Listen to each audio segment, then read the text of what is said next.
കൂട്ടുകാർക്ക് നല്ലൊരു ദിവസം ആശംസിച്ചുകൊണ്ട് മാമ്പഴത്തിന്റെ പുതിയ വീഡിയോയിലേക്ക് സ്വാഗതം. നമുക്ക് നേരെ ഗൗതമിന്റെ അളകനന്ദയുടെയൊക്കെ ഇന്നത്തെ ഒരു അടിപൊളി വിശേഷത്തിലേക്ക് അങ്ങോട്ട് പോയാലോ. വിശേഷം വരാൻ വൈകിയതുകൊണ്ട് കേട്ടോ എത്ര താമസിച്ചിരുന്നേ. അപ്പൊ എല്ലാരും മറക്കാതെ കയറി കാണണം കേട്ടോ. ഇന്നത്തെ വിശേഷത്തെ കാണിച്ചിരിക്കുന്ന ഗൗതമും അളകനന്ദയും തമ്മിൽ സംസാരിച്ചുകൊണ്ടിരിക്കുവായിരുന്നു. അപ്പം നന്ദ ഗൗതത്തിനോട് സോറിയൊക്കെ പറയുന്നുണ്ട്, താൻ ചെയ്ത് തെറ്റാന്നൊക്കെ. ഇതൊക്കെ കേട്ട് കഴിഞ്ഞപ്പോ ഗൗതം പറഞ്ഞു, സോറി, കുഴപ്പമൊന്നുമില്ല, പിന്നെ അത് അംഗീകരിക്കണം വേണ്ടേ ഞാൻ തീരുമാനിക്കട്ടെ. കാരണം എന്നെ ഇത്രമാത്രം വേദനിപ്പിച്ചല്ലേന്ന് ചോദിക്കുന്നുണ്ട്, മാപ്പ് തരണോ വേണ്ടേന്ന് ഞാൻ തീരുമാനിക്കട്ടെ എന്നൊക്കെ പറയാം. അതെന്താ ഗൗതം സാർ അങ്ങനെ എന്താക്കെ പറഞ്ഞ് നന്ദ നിൽക്കുന്നുണ്ട്. പിന്നീട് നന്ദ പറഞ്ഞു, എനിക്ക് എന്തായാലും ആ മാധുരി ആന്റിയുടെ കരച്ചില് എന്റെ കൺമുന്നിൽ നിന്ന് പോകുന്നില്ലെന്ന് പറയണം. അതെന്താ അങ്ങനെ? ഇത്രയും കാലം കൊഞ്ചിച്ച് വളർത്തിയതല്ലേ ചിഞ്ചുമോളെ. പെട്ടെന്നൊരു ദിവസം ആ സുഹാസിന്റെ പെങ്ങക്ക് കൊടുക്കാന്ന് പറഞ്ഞിട്ടുണ്ടെങ്കിൽ അത് നടക്കുന്ന കാര്യമാണ് ഗൗതം സാറ്. എത്ര വിഷമായി കാണും. പെറ്റമ്മയെ പോലെ നോക്കി വളർത്തിയല്ലേന്ന് ചോദിക്കുകയാണ്. ഗൗതം പറഞ്ഞു, അതൊക്കെ ശരി തന്നെയാ, പക്ഷെ കൈമാറാതിരിക്കാൻ പറ്റില്ലല്ലോ. അവരുടെ സ്വന്തം പെറ്റമ്മ തന്നെയല്ലേ ചോദിക്കുന്നേ. അവരുടെ അസുഖം ഭേദമാകണമെങ്കിൽ ചിഞ്ചുമോളെ കൊണ്ട് കൊടുക്കണമെന്നാ സുഹാസ് പറഞ്ഞിരിക്കുന്നു പറയാം. പക്ഷെ എനിക്കെന്തോ അതത്രയ്ക്ക് അങ്ങോട്ട് വിശ്വാസം വരുന്നില്ല എന്ന് പറയാണ്. നന്ദയ്ക്കറിയാം സത്യങ്ങളൊക്കെ, പക്ഷെ ഗൗതത്തിനോട് പെട്ടെന്ന് പറയാൻ നന്ദയ്ക്കൊരു മടി. തെളിവുകളൊന്നും ഇല്ലല്ലോ. അല്ല ഗൗതം സാർ, അത് അവരുടെ മോള് തന്നെയെന്ന് ഉറപ്പുണ്ടോ എന്ന് ചോദിക്കുകയാണ്. അതെന്താ നന്ദ ഇപ്പൊ നീ ഇങ്ങനെയൊക്കെ ചോദിക്കുന്നേ? അല്ല, എനിക്ക് അങ്ങനെ ഒരു സംശയമുണ്ട്. ഒരു സംശയം വേണ്ട. ചിഞ്ചുമോളുടെ പേരിന്റെ സ്ഥാനത്ത് ചിഞ്ചുമോളുടെ അമ്മയുടെ പേരിന്റെ സ്ഥാനത്ത് കിടക്കുന്ന സുകന്യയുടെ പേരാന്ന് പറയാണ്. പിന്നീട് അവരുടെ അതിന്റെ തെളിവുകളൊക്കെ ഫോണിന്റെ ഹാജരാക്കിയല്ലോ. പോരാത്തിന് ഡെറാഡൂണി വെച്ച് പ്രസവിക്കുന്ന സമയത്ത്, സുകന്യ പ്രസവിക്കുന്ന സമയത്ത് പ്രിയ അവിടെ തന്നെയായിരുന്നു പ്രസവിച്ചത്. ആ കുഞ്ഞ് മരിച്ചു പോയി കഴിഞ്ഞപ്പോഴത്തേനും വസന്ത ഡോക്ടർക്ക് ഒരു അറ്റാച്ച്മെന്റ് ഉണ്ടായിരുന്നു സുകന്യയുടെ കൊച്ചിനോട്. അങ്ങനെ ഡെയിലി അവിടെ പോകും. കാരണം ആ ദിവസം തന്നെ ഉണ്ടായതുകൊണ്ടായിരിക്കും അങ്ങനെ അറ്റാച്ച്മെന്റ് പോയത്. അങ്ങനെ ഡെയിലി പോയി അങ്ങനെ ഇഷ്ടമായി കഴിഞ്ഞ് അവസാനം വന്നു കഴിഞ്ഞപ്പോഴത്തേനും സുഹാസിന്റെ പെങ്ങൾക്ക് അസുഖം വന്നു കഴിഞ്ഞപ്പോൾ നിവൃത്തിയില്ലാതെ വന്നു ചിഞ്ചുമോളെ നോക്കാനായിട്ട്. അങ്ങനെ വന്നു കഴിഞ്ഞപ്പോഴത്തേനും വസന്ത ഡോക്ടറെ ഏൽപ്പിച്ച എപ്പോൾ ചോദിക്കുമ്പോൾ കൊടുക്കണമെന്നുള്ള എഗ്രിമെന്റ് വെച്ച് കൊടുത്താ. പക്ഷെ ഇത്രയും കാലം അവിടെ തിരികെ കൊടുത്തില്ല. തിരികെ ചോദിച്ചു കഴിയുമ്പോഴത്തേനും ഇങ്ങനത്തെ പരിപാടിയൊക്കെ ചെയ്യാൻ പറ്റുമോ? ആ കുഞ്ഞിനെ കൂടെ ഒളിച്ചോടേണ്ട വല്ല ആവശ്യമുണ്ടോ എന്ന് ചോദിക്കണം. എന്നാലും നന്ദ പറഞ്ഞു, ഇത്രയും കാലം വളർത്തിയതല്ലേ, പോരാത്തിന് അവർക്ക് അസുഖമായിട്ടിരിക്കുന്ന ഒരു അമ്മയല്ലേ, അവരുടെ അടുത്തേക്ക് ചിഞ്ചുമോളെ കൊണ്ടുവന്ന ചിഞ്ചുമോളുടെ അവസ്ഥ എന്തായിരിക്കും എന്ന് ചോദിക്കണം. ഇതൊന്നും ഓർത്ത് നന്ദ നീ ടെൻഷൻ അടിക്കണ്ട, സുഖാസം ഉണ്ടല്ലോ, പിന്നെ അവരുടെ പെറ്റമ്മയല്ലേ ചോദിക്കുന്നേ, അവർക്ക് കുഞ്ഞിനെ വിട്ടുകൊടുക്കണം, അതാ റൂള്. അല്ലാതെ ഇപ്പം വസന്ത ഡോക്ടർ എവിടെ പോയാലും ഒരു കാര്യമില്ലെന്ന് പറയാണ്. നന്ദയ്ക്ക് ഭയങ്കര വിഷമമായിപ്പോയി. എന്നാലും നന്ദയ്ക്ക് പറയണമെന്നൊക്കെ ഉണ്ടായിരുന്നു സത്യങ്ങളൊക്കെ, പക്ഷെ എന്തോ പറയാനായിട്ട് നന്ദയ്ക്ക് തോന്നിയില്ല. പിന്നീട് കാണിക്കുന്ന അരുന്ധതി, മോഹിനി, ലക്ഷ്മിയമ്മയൊക്കെ ഇരിക്കുകയാണ്. അപ്പൊ ലക്ഷ്മിയമ്മ ഓരോ ജോലികളൊക്കെ ചെയ്തോണ്ടിരിക്കുക. അപ്പൊ അരുന്ധതി പത്രം നോക്കിക്കൊണ്ടിരിക്കുന്ന സമയത്ത് പെട്ടെന്ന് പറഞ്ഞു, അല്ലത് ഇത് മറ്റേ മഹേശന്റെ ഫ്രണ്ട് അല്ലേ? ഓഹോ, ഇയാൾ ലയൺസ് ക്ലബ് പ്രസിഡന്റ് ആയെന്നൊക്കെ ചോദിക്കുകയാണ്. അപ്പൊ മോഹിനി പറഞ്ഞു, ഏതടുത്ത് ഞാൻ എന്താ കാണട്ടെ എന്ന് പറഞ്ഞ് ഞങ്ങൾ പത്രം വായിക്കുക. അല്ല, മഹേശൻ എന്തേ ലക്ഷ്മി ഇതുവരെയായിട്ടും വന്നില്ലേന്ന് ചോദിക്കുകയാണ്. നല്ല കഥയായി, അന്ന് തന്നെ വരാമെന്നും പറഞ്ഞു പോയതാ, ദിവസം 2ആയി, ഇതുവരെ ആയിട്ട് വന്നില്ല. ഞാൻ പറയുന്നൊന്നും അനുസരിക്കില്ലോ, ഏട്ടത്തി പറയുന്നല്ലേ അനുസരിക്കുള്ളൂ. ഏട്ടത്തിനെ വരുമ്പോ അങ്ങ് ചോദിച്ചോളാൻ പറയാണ്. ഞാൻ വിളിച്ച ഫോൺ പോലും എടുക്കത്തില്ല, എപ്പോഴെങ്കിലും ഒന്ന് എടുത്താലായി, ഇങ്ങോട്ട് തിരിച്ചു വിളിക്കാറും ഇല്ലെന്ന് പറയാണ്. എന്നാലും അവരിത് എങ്ങോട്ടാ ഇടയ്ക്കിടയ്ക്ക് പോകുന്നേ? ഓരോ മീറ്റിംഗ് ആണെന്നും പറഞ്ഞുകൊണ്ട്, പെൻഷൻ അസോസിയേഷന് മീറ്റിംഗ് ആണെന്നും പറഞ്ഞ് പോകുന്നേ, എല്ലാ മാസവും ഇങ്ങനെ മീറ്റിംഗ് ഉണ്ടോ എന്ന് ചോദിക്കുകയാണ്. ലക്ഷ്മിയമ്മ ഇത് കേട്ട പറഞ്ഞു, അറിയത്തില്ല, അതൊക്കെ വരുമ്പം ചോദിച്ചാൽ അറിയാന്ന് പറയാണ്. ഇപ്പൊ അവൻ ഒരു കാര്യത്തിലും ശ്രദ്ധയില്ല, എസ്റ്റേറ്റ് കാര്യങ്ങളൊന്നും അവൻ ശ്രദ്ധിക്കാറില്ല. ഇങ്ങനെ പോയിട്ടുണ്ടെങ്കിൽ കാര്യങ്ങളൊക്കെ ആകെപ്പാടെ അവതാളത്തിലാവും. അവിടെയുള്ള വസ്തുക്കളൊക്കെ ആൾക്കാർ കണ്ടോര് കയറി മേയും. അത് ആരോട് പറയാനായിട്ടാ? അവനെ കുറച്ചുകൂടെ ഒന്ന് ഉത്സാഹവാനായിട്ട് വരണം, അല്ലെങ്കിൽ കാര്യങ്ങളൊക്കെ മാറി മറിയുമെന്ന് പറയാണ്. സ്വത്തുക്കളൊക്കെ ആരെങ്കിലും കൊണ്ടുപോകും. ഇത് കേട്ട് കഴിഞ്ഞപ്പോൾ മോഹിനി പറഞ്ഞു, അല്ല ഇതെന്ത് പറ്റി മഹേശ്വരൻ, പണ്ട് ഇങ്ങനെയൊന്നും അല്ലായിരുന്നല്ലോ എന്ന് പറയണം. അരുന്ധതി പെട്ടെന്ന് പറഞ്ഞു, പ്രായമായി വരുമല്ലേ, അതിന്റെ പ്രശ്നങ്ങളൊക്കെ കാണുമെന്ന് പറയണം. ഇങ്ങനെ സംസാരിച്ചുകൊണ്ടിരിക്കുന്ന സമയത്ത് മഹേശ്വരൻ വരുന്നേ. ലക്ഷ്മിയും പറഞ്ഞു, ദേ വന്നല്ലോ, ഇനി നേരിട്ട് അങ്ങോട്ട് ചോദിച്ചോളാൻ പറയാണ് ഏട്ടത്തി. മഹേശ്വരനോട് ചോദിച്ചു, നീ എവിടെ പോയതായിരുന്നടാന്ന് ചോദിക്കുകയാണ്. മഹേശ്വരൻ പറഞ്ഞു, അത് ഏട്ടത്തിക്ക് അറിയത്തില്ലേ, ഞാൻ ഒരു പെൻഷൻ അസോസിയേഷൻ മീറ്റിങ്ങിന്, നിനക്ക് എന്നും ഇത് മാത്രം ഉള്ളൂ എന്ന് ചോദിക്കുകയാണ്. പെട്ടെന്ന് പിങ്കി ചോദിച്ചു, അല്ല ഇതെല്ലാ മാസം ഉണ്ടാവോ വല്യച്ചാന്ന് ചോദിക്കുകയാണ്. എല്ലാ മാസവും ഒന്നുമില്ല, ഞങ്ങളുടെ അസോസിയേഷൻ സ്ട്രോങ് ആയതുകൊണ്ടാണെന്നുണ്ട്. ഓ അങ്ങനെ. പിന്നീട് പിങ്കി അവരെല്ലാം കൂടെ ഇങ്ങനെ സംസാരിച്ചുകൊണ്ടിരിക്കുന്ന സമയത്താണ് അങ്ങോട്ട് ഗൗതമും നന്ദയും കൂടെ കടന്നു വരുന്നത്.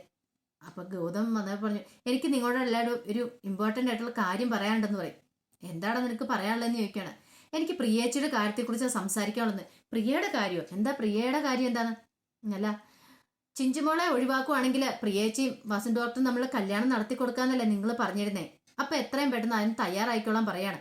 പരിധി ചോദിച്ചു. അപ്പൊ ചിഞ്ചുമോളുടെ കാര്യത്തിനൊക്കെ ഒരു തീരുമാനമായി. ചിഞ്ചുമോളുടെ ഒറിജിനൽ അച്ഛനും അമ്മയും വന്ന് ചിഞ്ചുമോളെ കൊണ്ടുപോക്കോളൂ എന്ന് പറയാണ്. ഇത് കേട്ടെന്ന് അരുന്ധതിയും മഹേശ്വരനും ഞെട്ടി. പക്ഷെ ഒരു കാര്യമുണ്ട്. എന്താടാ? എത്രയും പെട്ടെന്ന് തന്നെ കല്യാണം നടത്തി കൊടുക്കണമെന്ന് പറയാണ്. ഇത് കേട്ട് കഴിഞ്ഞപ്പോ എന്ത് മറുപടി പറയുന്ന അറിയത്തില്ലായിരുന്നു മഹേശൻ. എടാ, ഇതൊക്കെ വല്ലതും നടക്കുന്ന കാര്യമാണോ? അവരെ ഒന്ന് കുഞ്ഞിനെ കൊണ്ടുപോകുന്ന ചോദിക്കും. കുഞ്ഞിനെ കൊണ്ടുപോകുന്നു പറഞ്ഞു. അങ്ങനെ ഉണ്ടെങ്കിൽ ഉറപ്പായിട്ടും കല്യാണം നടത്തി കൊടുത്തോളാം, ഞങ്ങൾക്ക് എതിർപ്പൊന്നുമില്ല, വാക്ക് പറഞ്ഞല്ലേ എന്ന് ചോദിക്കുകയാണ്. പക്ഷെ കുഞ്ഞിനെ കൊണ്ടുപോകണം. കുഞ്ഞൊരു കാരണവശാൽ അവർക്കൊരു ബാധ്യമായിട്ട് മാറില്ല. ഇത്രയും കാലം സ്നേഹിച്ചിട്ട് അവരെ കുഞ്ഞിനെ വിട്ടുകൊടുക്കും നിനക്ക് തോന്നുന്നുണ്ടോ എന്ന് ചോദിക്കുകയാണ്. പെട്ടെന്ന് ഗൗതം പറഞ്ഞു, അതൊന്നും ഓർത്ത് നിങ്ങളാരും ടെൻഷൻ അടിക്കണ്ട, കുഞ്ഞിന്റെ കാര്യത്തിലൊക്കെ ഒരു തീരുമാനമായതാന്ന് പറയാണ്. അരുന്ധതിക്കും മഹേശ്വരനൊന്നും പിന്നീടൊന്നും പറയാനില്ലായിരുന്നു. ഇത്രയും പറഞ്ഞിട്ട് ഗൗതം അങ്ങോട്ട് കയറി പോവാണ്. പിന്നീട് കാണിക്കുന്ന പറഞ്ഞിട്ടുണ്ടെങ്കിൽ ചിഞ്ചുമോളും വസന്ത ഡോക്ടറും ഹോസ്പിറ്റലിൽ നിന്നൊക്കെ വീട്ടിൽ വന്നു. അപ്പം മാതിരി കാണാനായിട്ട് വരുന്നുണ്ട്. ചിഞ്ചുമോളെ കണ്ടത് ഓടി വന്ന് ചിഞ്ചുമോളെ കെട്ടിപ്പിടിക്കണം. എന്നിട്ട് എൻ്റെ മോളെ എത്ര ദിവസമായി ആൻറ്റി കണ്ടിട്ട്, കൊതിയായിരുന്നു ആൻറ്റിക്ക് കാണാനെന്ന് പറയാം. എനിക്കും അങ്ങനെ തന്നെയാണെന്ന് പറയാണ്. അല്ല, മോൾക്ക് സുഖമാണ്? നിൽക്കും സുഖമാ. പിന്നീട് ഹോസ്പിറ്റലിൽ ഓരോ കാര്യങ്ങളൊക്കെ ചിഞ്ചുമോള് പറയുന്നുണ്ട്. ഞാൻ പോകുന്ന കഴിഞ്ഞപ്പോൾ അവിടുത്തെ നേഴ്സ് ആൻറ്റിക്ക് ഭയങ്കര വിഷമമായിരുന്നേ, ഞാൻ പോരുവാന്നും പറഞ്ഞുകൊണ്ട്. ഇനി എനിക്ക് ഒരു കുഴപ്പമില്ലെന്നാ ഡോക്ടറുകൾ പറഞ്ഞു. പഴയപടിയൊക്കെ ഓടിച്ചാടി നടക്കാന്ന്, എനിക്ക് അസുഖങ്ങളൊന്നും ഉണ്ടാവില്ലെന്നാ പറഞ്ഞു.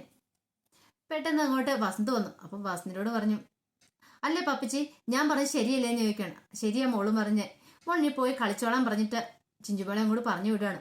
മാതിരി പറഞ്ഞു, എന്നാലും ഏട്ടാ അടുത്ത ദിവസം തന്നെ ചിഞ്ചുമോളെ കൈമാറണമെന്ന് പറഞ്ഞത്. എനിക്കറിയില്ല എന്ത് ചെയ്യണമെന്ന്, എനിക്ക് സങ്കടം സഹിക്കാൻ പറ്റുന്നില്ലെന്ന് പറയാം.